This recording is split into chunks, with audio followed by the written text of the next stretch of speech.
Hi everyone, in this segment we'll talk about the pathophysiology of the Parkinson's disease.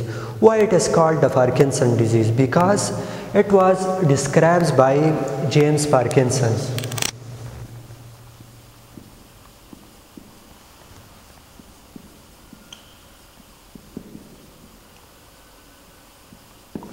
This disease was described by James Parkinson, so the name is given by Parkinson's disease. The Parkinson's disease is a second neurodegenerative disease. It is a second neurodegenerative disease. Second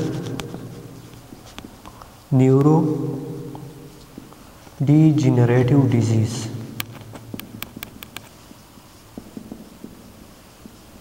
First neurodegenerative disease is Alzheimer and second is Parkinson. Here in the Parkinson disease, the deficiency of dopamine will decrease in the nigrostriatal system. What is nigrostriatal system? This we'll discuss later on. Here the concentration of dopamine will reduce in nigrostriatal system.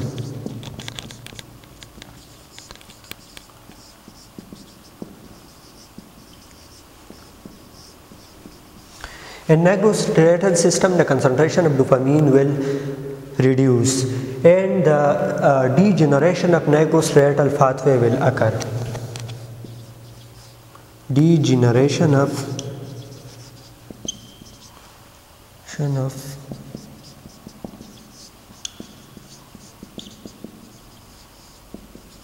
nigrostriatal pathway will occur. What is nigrostriatal pathway? This will also discuss in this slide. Normally the cerebral cortex send impulses. The cerebral cortex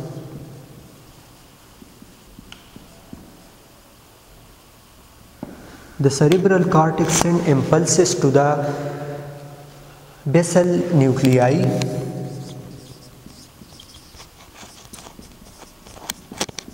And this basal nuclei send impulses to the thalamus,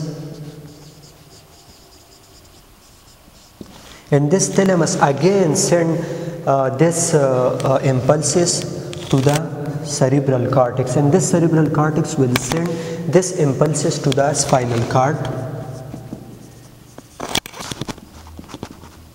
and this spinal cord will send this impulses, this messages to the different organ of the bodies, to the skeletal muscle, to different types of muscle, and show their action. Normally the brain contains two important nuclei which play the most important role in the pathophysiology of the Parkinson's disease. These two nuclei are first is substantia nigra.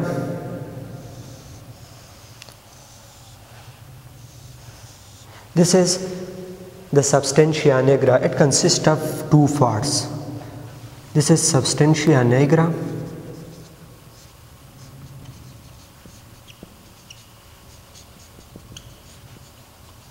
This substantia nigra consists of two parts.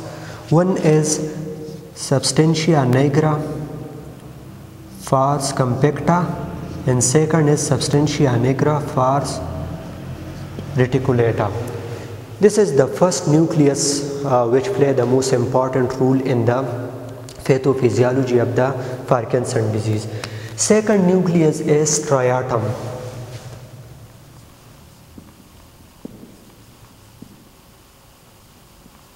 This striatum nucleus consists of further two nucleus. One nucleus is caudate nucleus. This is, for example, this is the caudate nucleus.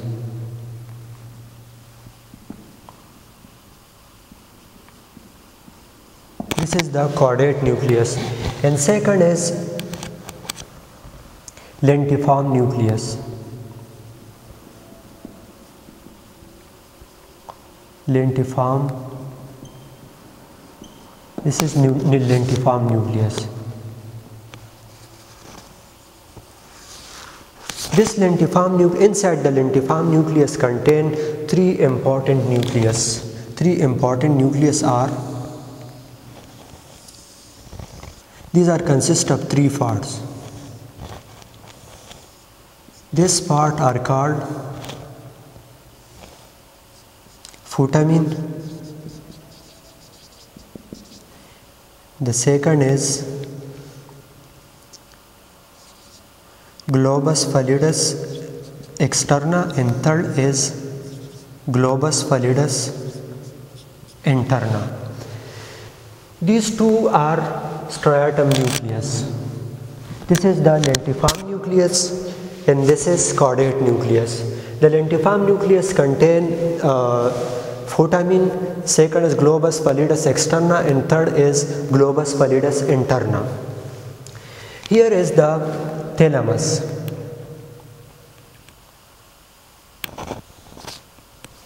This is the thalamus. And here another nucleus which is present in the brain is this is subthalamic nuclei.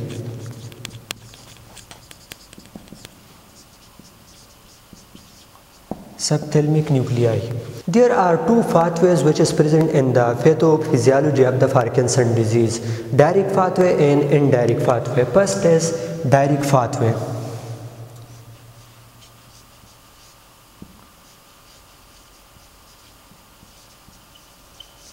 In direct pathway, there are some nerve which arises from the cortex and enter into the lentiform nucleus or striatum nucleus. Here, for example, this is the cortex.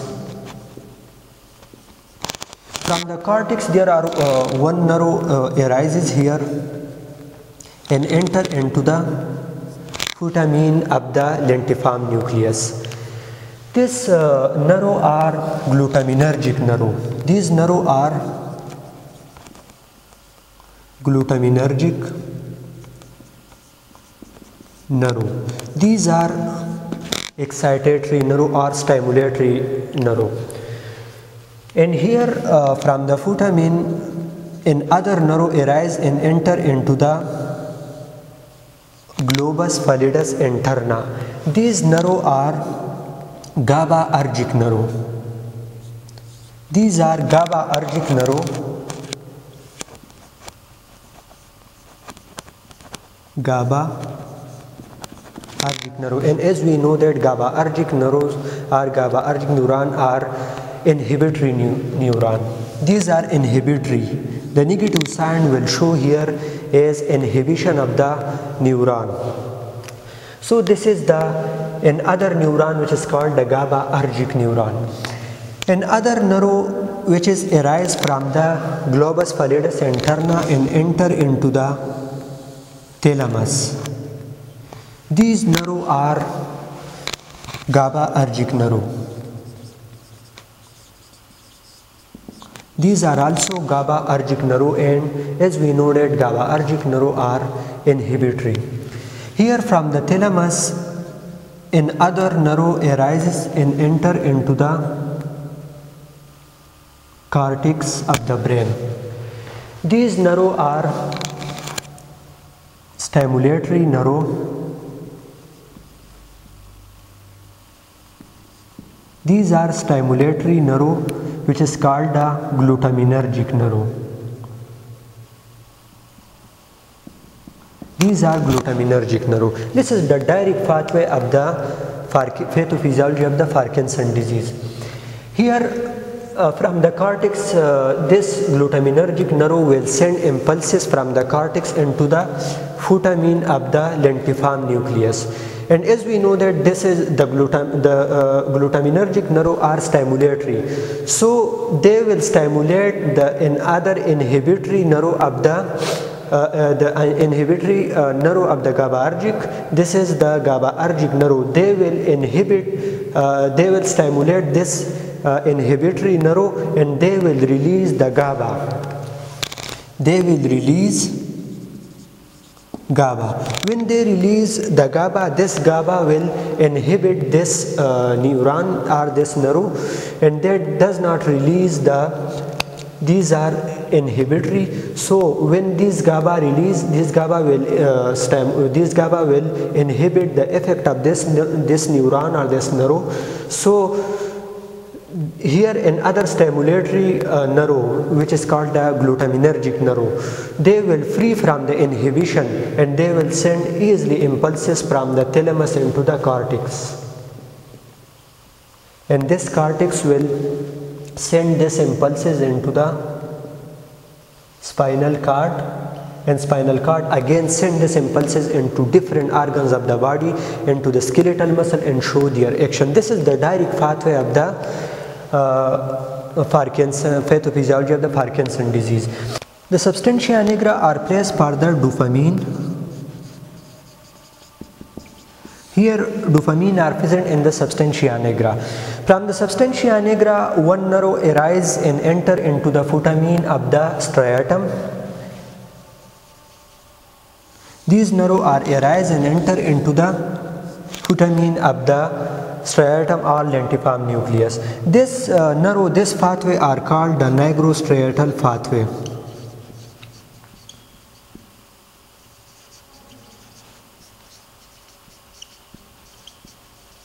Why it is called the nigrostriatal pathway? Because they provide the connection between the substantia nigra and the striatum. So this is called the nigrostriatal pathway. Here in the foramen, a lot of dopamine is present. This nerve provide to transport the dopamine into the foramen. Here in the lentiform nucleus, D1 receptor are present, and as we know that D1 receptor are stimulatory receptor.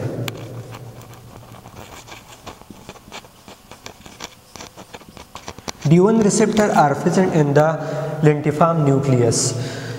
The dopamine are enter into the lentiform nucleus with the help of nigrostriatal pathway and act on the D1 receptor.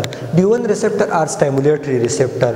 When they are stimulated, they will stimulate this nerve. They will stimulate this nerve, which is inhibitory nerve. These are inhibitory nerve, and they release the GABA with the help of glutaminergic nerve and also with the help of D1 receptor. When they release more GABA, these GABA will stimulate, these GABA will inhibit the effect of this GABAergic nerve, and they will speed up the action of this GABA. This D1 receptor will speed up the action of this GABA, and this GABA will inhibit the effect of this GABAergic nerve, and this glutaminergic nerve are free from the inhibition, and they will stimulate, they will send impulses into the cortex, and cortex send impulses into the spinal cord. Here the second pathway is indirect pathway. In the indirect pathway, the same phenomena occur here. From the cortex, the stimulatory nerve are arises, or glutaminergic nerve are arise and enter into the foramen. This positive sign will show the stimulation. These are stimulatory nerve which is arise from the cortex and enter into the foramen of the lentiform nucleus. And here another nerve arise from the foramen and enter into the GBE, globus pallidus externa. These nerve are inhibitory nerve. These are GABAergic nerve. And here another nerve are arise from the GBE, globus pallidus externa, and enter into the subthalamic nuclei. These nerve are also inhibitory nerve. These are GABAergic nerve. Here another nerve arise from the subthalamic nuclei and enter into the globus pallidus interna. These are stimulatory nerve of the nigrostriatal system. These are glutaminergic nerve. These are glutaminergic nerve and these are stimulatory.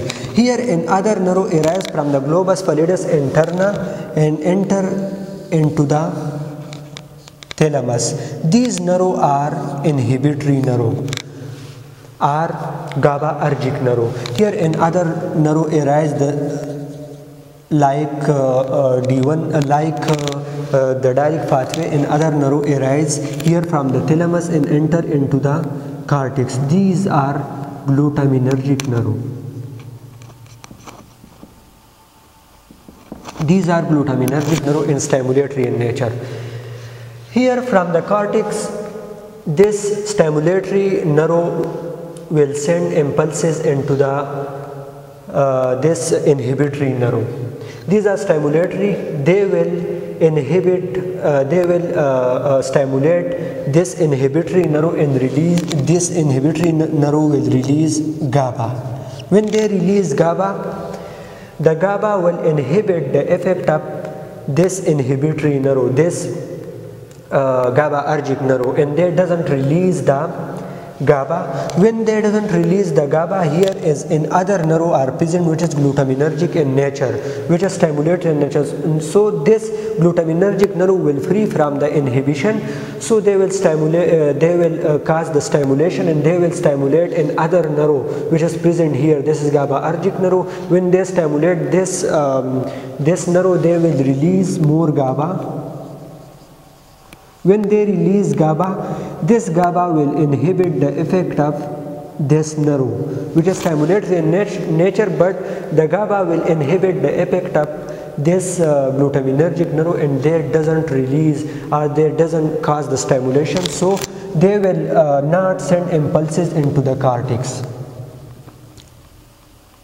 This is the indirect pathway of the nigrostriatal system. Here from the substantia nigra, the nigrostriatal pathway enter into the putamen. So this is the pathway of the indirect system. This is the pathway of the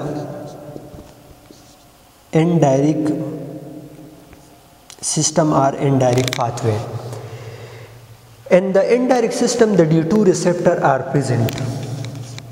D2 receptor are present, which is inhibitory in nature.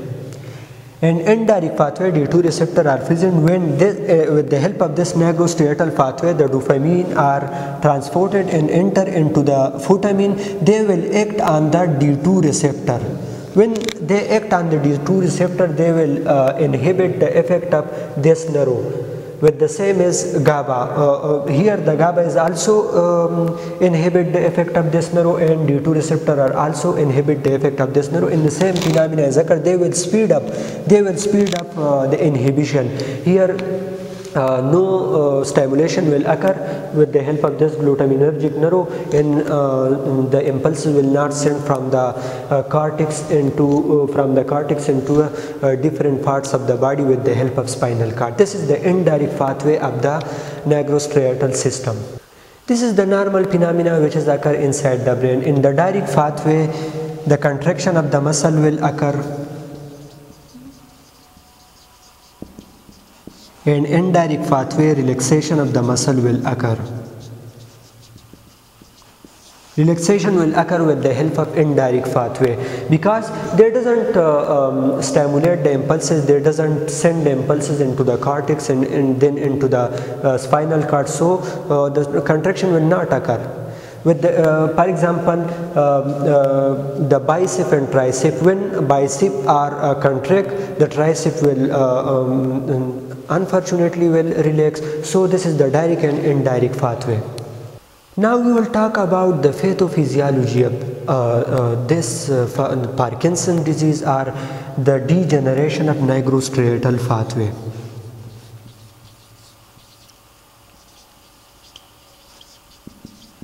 When degeneration occur, then when the nigrostriatal pathway are degenerated, so there doesn't transport the dopamine, because the nigrostriatal pathway are passed for the dopamine, and the nigrostriatal pathway are provide the transportation for this dopamine. When the dopamine are not transported from the substantia nigra pars compacta or substantia nigra into the striatum or lentiform nucleus or into the putamen, so they will not stimulate the D1 receptor or D2 receptor. They will not stimulate the D1 receptor or D2 receptor, and the phenomena will degenerate. Here the nigrostriatal pathway will degenerate, and this phenomena will reverse. The reverse phenomena will occur here. The concentration of dopamine will decrease, and here the acetylcholine will also present in this phenomena. Here the acetylcholine are present. Between the acetylcholine and dopamine, there is a balance will occur. When the concentration of dopamine will decrease, the concentration of acetylcholine will increase. Unfortunately, the concentration of acetylcholine will increase. So acetylcholine are responsible for the contraction of the muscle. So the continuous contraction will occur in Parkinson's disease. In Parkinson's disease, the D2 receptor or D1 receptor are not stimulated because the nigrostriatal pathway are degenerated. The dopamine concentration are decreased. When the dopamine concentration are decreased, the acetylcholine concentration are increases. So continuously contraction will occur. For example, this type of contraction will occur in Parkinson's disease, and continuously contraction will occur, or sometime the contraction are stopped. Relaxation will occur because the nigrostriatal pathway are degenerated. Here, when the nigrostriatal pathway are degenerated, so the dopamine are not transferred from the nigrostriatal pathway into the lentiform nucleus. So continuous contraction will occur or continuous relaxation will occur, tremors will occur in the Parkinson's disease. So that's all about the pathophysiology of the Parkinson's disease.